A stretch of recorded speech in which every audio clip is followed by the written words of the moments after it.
வணக்கம். எல்லாரும் எப்படி இருக்கிறீங்க? இன்னைக்கு நம்ம ஊரு முருகன் இட்லி கடையோட கிரீன் சட்னி தாங்க பார்க்க போறோம். இது அந்த கடையில ரொம்பவே ஸ்பெஷல்ங்க. நம்ம எங்கெங்கேயோ கிரீன் சட்னி சாப்பிட்டுருப்போம். ஆனா முருகன் இட்லி கடை கிரீன் சட்னிய அடிச்சுக்கவே முடியாதுங்க. இன்னைக்கு நம்ம கொத்தமல்லிய மட்டும் யூஸ் பண்ணி இந்த கிரீன் சட்னி எப்படி பண்ணலான்றது பார்க்கலாம். இது ஹோட்டல்ல பண்ற மாரியே நல்லா கிரீன் கலர்ல இருக்குங்க. அதுக்கு நான் டிப்ஸ்லாம் சொல்லியிருக்கேன். எப்படி பண்ணலான்னு பார்க்கலாம் வாங்க. இப்போ ஒரு பேன எடுத்துக்கோங்க. அந்த பேன் நல்லா ஹீட் ஆன உடனே ஒரு ஸ்பூன் வந்து எண்ணெய் ஊத்திக்கிட்டு, அதுல 3லேருந்து 4 பல்லு பூண்டு, அதுக்கப்புறம் 1 இன்ச்சு இஞ்சி நறுக்கி சேர்த்துக்கோங்க. இது ரெண்டும் ஒரு 2 நிமிஷம் வதக்கணும். கலர் மாரி வந்தோடனே ஒரு 10 குட்டி துண்டு கோகனட் சேர்த்துக்கோங்க. கோகனட் வந்து நல்லா ஃப்ரெஷ்ஷா இருக்கணுங்க.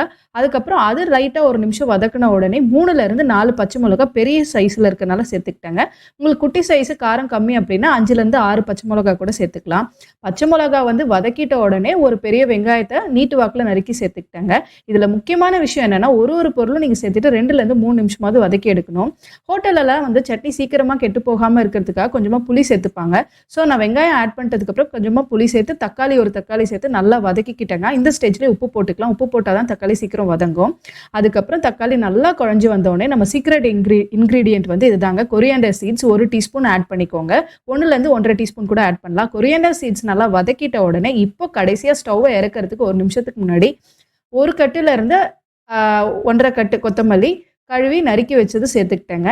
இதை சேர்த்துட்ட உடனே நல்லா வதக்கிக்கோங்க. இது 1 நிமிஷம் தான் வதங்கணும். ரொம்ப நேரம் வதக்குனீங்கன்னா உங்களுக்கு வந்து ஹோட்டலில் சாப்பிட்ற மாதிரி அந்த க்ரீன் கலர் வந்து கிடைக்காது.